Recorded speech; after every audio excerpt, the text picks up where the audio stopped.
Welcome, everyone.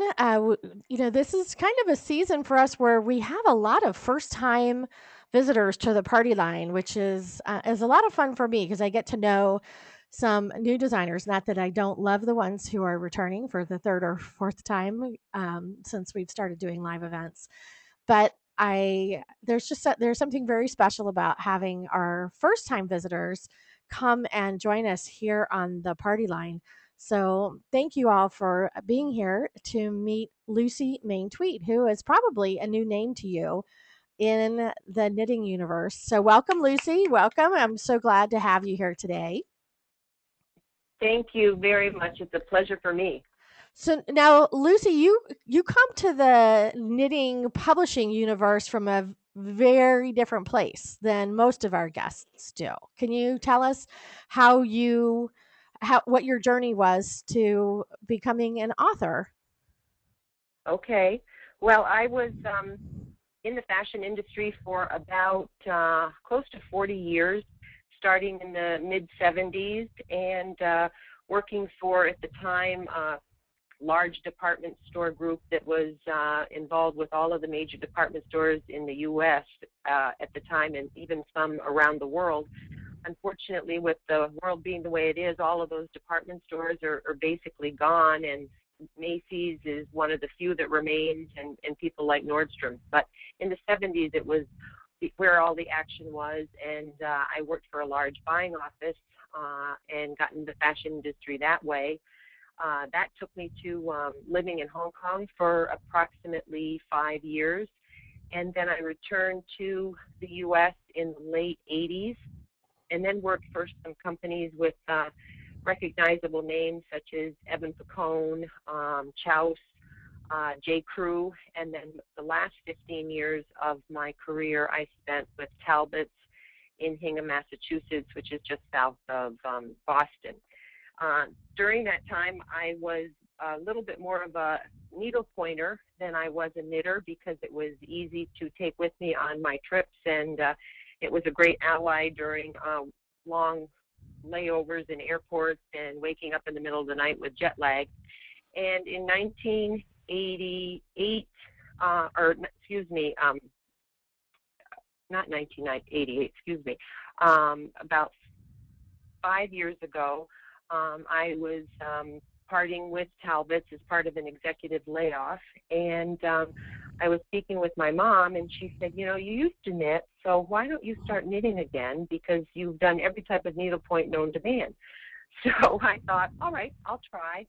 So I did. I started knitting, and I really enjoyed it, and I loved working with the yarn and the color, and it served a little bit of my creative background. And I was a basic knitter, very, very simple, not knowing a lot of technical stitches and things of that nature. So I started making scarves. That's how I began my reintroduction to knitting.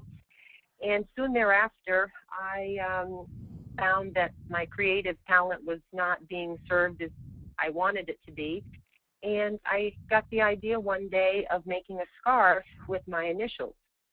And I just took out a piece of graph paper and grafted out an L, an M, and a T, and started knitting and played around with purl stitch and a regular stockinette stitch. And I made my first scarf with my initials. And it wasn't long enough. But you learned to knit when you were much younger, though, right? When you were a child. I learned to knit when I was about, I think, 10, 11, something like that. My mom was always a knitter. She knit anything that could possibly be knit for my Barbie doll collection, and she'd be sitting there knitting in late afternoon, and she taught me how to knit, and we would knit together, and I got away from it. I can't honestly tell you why I got away from it, but I did. Well, I bet if we asked the people in the room, because I did the same thing. I took a 35, 40-year lapse from knitting. I learned in junior high. I think I probably knit one or two really ugly acrylic neon scarves, which God knows where they went. But yeah, like Mooskers just said, she learned as a child and dropped it for a long time. I hear that story. I hear that story a lot, and that people come come back to knitting. Either they have they have a child that they want to, that they want to knit for, or a Right, grandchild, right. or they retire, or something happens. Yeah, Shannon says she learned when she was 8 and didn't pick it up again until she was in her 40s. I think that's Well, really that's a similar. common with knitters, is that, you know, we learn very young. We have someone who teaches us, either a relative, or for me it was the owner of the local yarn store.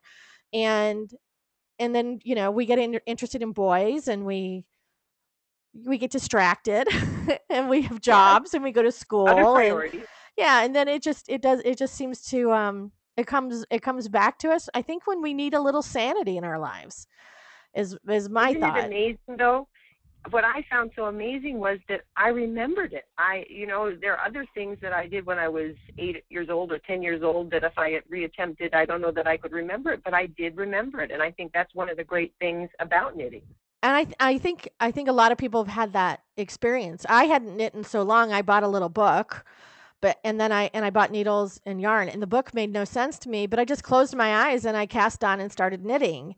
And I think that that that's really common, is if you don't overthink it, that your hands still remember how to do it. And yeah, and actually, the ladies in the room were saying that the internet has changed a lot of that too, because people can learn to knit um, Makes a on huge difference. yeah, I mean, I think YouTube has made an incredible difference in the I availability, couldn't agree especially, more. yeah, and for people who, don't have the freedom during the day to go into a shop and take lessons. I mean, they can learn online. And right now on our Facebook page for Planet Pearl, we're celebrating me reaching 2 million views of my how-to videos, which we're giving stuff away Amazing. every single day. So but yeah, I mean, it's really revolutionized learning, which I think for some people, they just don't have access to as the ladies call them, a mentor who can And teach them. I'm a very visual person. So that's one of the reasons I appreciate these how-to, because when I watch somebody do something, I seem to pick that up much faster than reading the words Mm. and then trying to interpret it and pick it up from there. So I've done many a how-to video, usually, or as of late, it's been how to put a sweater together, or something of that nature. And it's I've learned in a matter of seconds what I wouldn't learn reading something 3 and 4 and 5 times. Yeah, actually seeing it done and being able to back it up and do it at the same time is really a gift for people who are trying to learn a new skill. And you could never learn all the skills in knitting, which is one of the fun things, one of the fun things about it. And actually, your book was specifically written to help people who are looking to, who maybe get lost when they read the jargon or the in directions. Correct. It has a very different take on how the instructions are written. Can you tell us a little bit about that? Yes.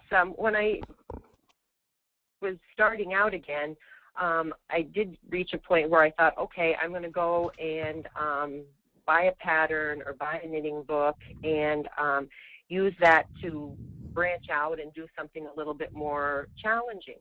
And I really can't remember which was the very first one that I purchased, but it doesn't matter. I got involved and I started out and everything seemed fine. And I got to a point where I just couldn't understand what they were trying to have me do, going back to what we just said about I'm such a visual person. So I got lost in the abbreviations. I got lost in some of the directions. And I got lost when I was trying to do what they were asking me to do, and they said do it for 4 inches, or do it for 6 inches, or do it for 8 inches, because the phone would ring. I'd have to put it down to go do dinner. Something would come up, and I'd have to put my project down. Well, I would come back, and I couldn't figure out where I was in whatever it was that I was doing. So I started taking a piece of plain paper and just writing down row 21, row 22, row 23, row 24, and that kept my mind organized and kept me on track.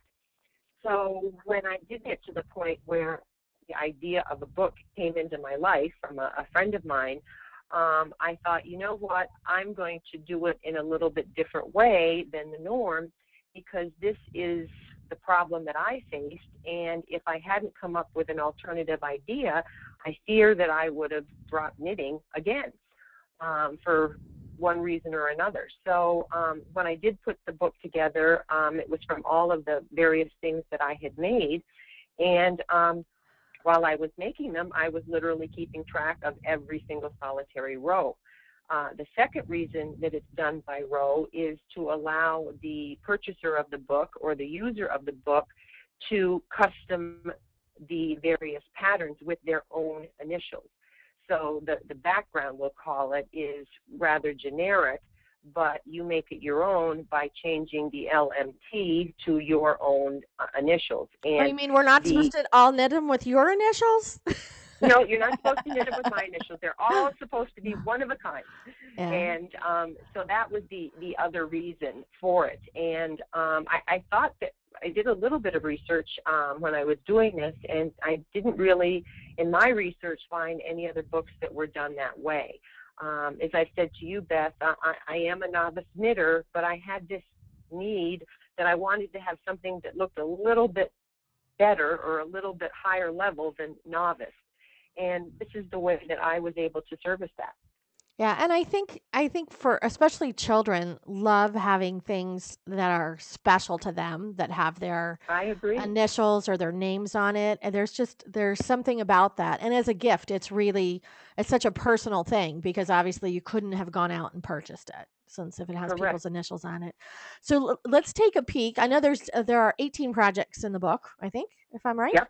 And Yep. so That's I right. picked a sample out to kind of so people would see what to expect. And there's things for the house, and then there's accessories, and there's things for babies. And so these were just I just picked out some samples to kind of give people an overview of what they can expect. And in this monogram thing, it's really in its texture. It's not color. It's not like intarsia, or it's not stranded. It's done in Correct. the texture, right? Correct. Correct. And that was also part of the novice element of it starting off. It was easier for me to try to create the interest of the initial through the contrast of the purl stitch with the stockinette stitch. And at that particular stage, I didn't have to deal with multiple colors and multiple intarsia type yarns hanging. I later moved into that, and in subsequent books that I have put together, I have gotten involved in that and do an easy equation as to how you change it from the purl stitch to a contrast color. I also felt and hoped that a knitter a lot more experienced than myself could take the idea as an example of this four-letter pillow, and instead of using the purl where the purl is, use a contrast color, making the entire pillow more of a stockinette appearance. So that was my attempt at servicing a broader audience than maybe you would have at first glance. Yeah, so basically the designs in this book, if you can knit and purl, you can do You these can do everything. projects, right? You So can do which is great. Very few books are written for for people who aren't doing color, aren't doing like crazy stitch patterns, aren't into the double knitting and stranded knitting. And I would yeah. admit that's me. I love everything crazy in knitting, but there's something Yep, very soothing about just knitting and purling. I I could knit agree. yards and yards of stockinette stitch, and it would completely mellow me out. hmm So hmm it It's yeah it's like a therapist. it really is because it's the repetitive nature of it very is very soothing. And I know in Deep South Knitting, for those who have that book, there's a center part of a blanket that's done. It's a six-sided blanket. It's a what is that, a hexagon or whatever? I think so. Anyway, so Yeah, but it's the center part is tone on tone with leaves and pine trees and bears and cabins. And so all yeah. the design is textural as opposed to color, which I find very soothing. And this is just very modern and very, I could see this in a loft I could see this in my son and daughter-in-law's apartment in New York City, and right? I mean, it's just very, it's very modern looking. Yeah, and Shannon says she loves the idea of using texture and simple stitches to create very visual interest, and she thinks it's very cool, which I would agree. So And you know now what is interesting? Go ahead. this was the first scarf you put your initials on, right? This is the second one. The Okay. blue one is that's in the book is the initials LNT. This white one was a subsequent project, and this is spelling out my entire name. So this is Oh. an interesting concept and an interesting idea. Again, it was done with the contrast or the letter definition being provided by the purl stitch. One of the things, and I talk about this, and it's a definite part of subsequent books that I have drafted and put together, is that it doesn't also have to be a name. It could be a Your message. name. It can be your zip code. I did pillows with zip codes and sold them in a local boutique. We also did it with dates, where if there Oh. was a special date, the letters, instead of letters, it's numbers. So you can take this idea and really expand on it. One of my friends who got involved with it soon after the book came out, she had a daughter at college, so she put the name of the college on the scarf. So it's been interesting to see the extensions and the creativity that can come from this very basic idea, and how people have really latched onto it and worked with it that way. Yeah, and you could put all kinds of messages on it too. So, Exactly, yeah, exactly. absolutely. You know, Very do something that's fun at Christmas. One time I saw a little gift card in one of the stores, I don't remember which, and it said HO3 rather than ho, ho, ho. mm, And I was cute. telling one of my friends about it, and she knitted up in red and green. And it was a great idea, and she ended up giving it to people for gifts. Oh, cute. Yeah, this it's a really nice idea. And then who doesn't love a nice squishy mitten? Though this makes them much more personal by using that texture to create the initial on their hands. Exactly, exactly. And this particular one, the way I did the color, I got a little bit of my creative bent in there, and they're just positive, negative versions of each other. The gray with the blue cuff, and vice versa. And this is a great project for the person who wants to go from taking the pearl and stockinette concept and doing a contrast color. Because it's just one letter. So it's very, very easy to make that transition, and all you do is just tip the letter from portrait to landscape, and then you can easily translate it. And the grids allow for that letter to still have integrity when it is tipped to the side. Yeah, and this is mittens are actually pretty simple, much more so than gloves. So Yes. it's just yeah, some simple decreases give you the shape at the top. So Yeah. very nice, and they look very warm and scrunchy. And for people who actually have to use their hands during the day, Correct. Correct. yeah, which is most of us now. Either even if it's to use your to swipe your transit card at the in the subway station, you want access to your fingers. Here's a Absolutely. glovette version of this Right. with the And this is the initials. exact same idea, just tipping the letter from a portrait to a landscape type of layout. T was a very easy letter to do, but it's any of the letters translate. Yeah, so cute. And then onto some baby ideas, which I love these little caps. I've always loved that little I cord kind of twisty Me tie thing too. at the top. It's just so cute. It just makes you want to yank on it when it's on their little heads. Just give it a little tug. I There's just agree. something so cute. So I and here's and yeah, so here's an idea for doing a little hat for a new baby, which of course, yeah, Shannon says it's too We cute. all I have those agree. in our lives, right? Yeah, if they're not yours, they're friends or friends have grandchildren and There's just no end to Correct. babies in the universe, and they all have heads, and they all need Correct. hats.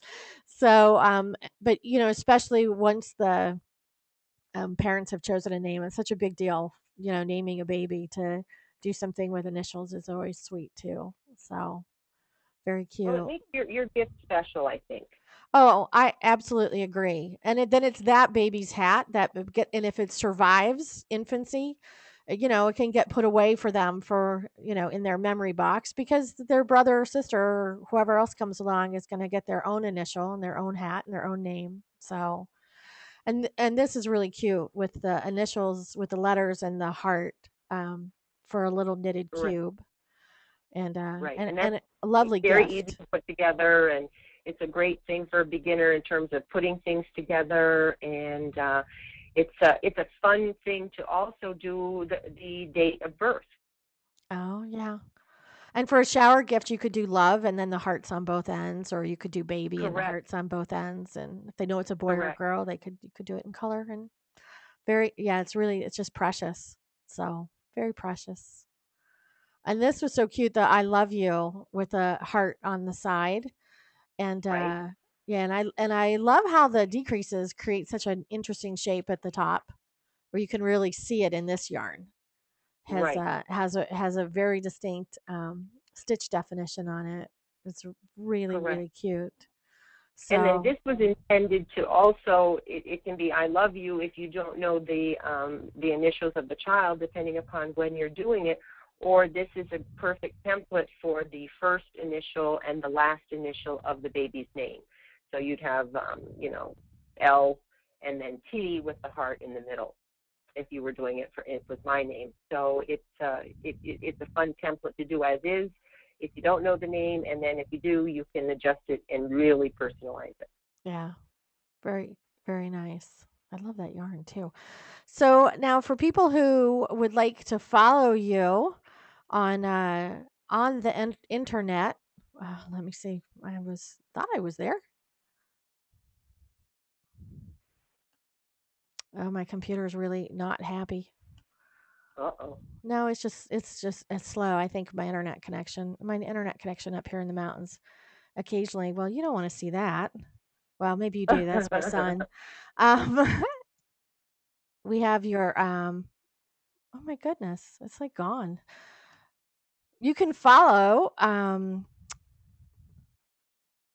Wow. Okay.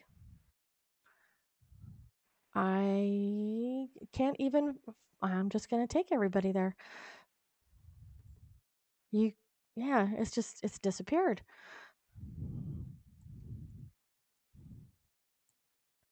There we go. Knitologiethebook.com. Here we go. So it's at knitologiethebook.com is where you Correct. can find more information and also keep up with what Lucy's working on next, and really the story of how this book came to be, and some information as well. And I think there's a lesson and a pattern on this site.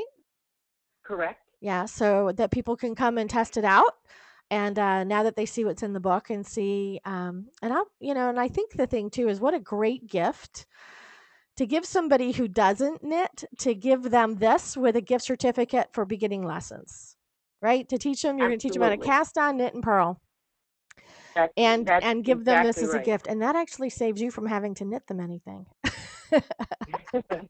Which I'm always looking for a way to save time on my holiday gifting, and it's the whole give a man a fish and you feed him for a day, or teach a man to fish, you feed him for life. It's the same thing, I think, with knitting, right?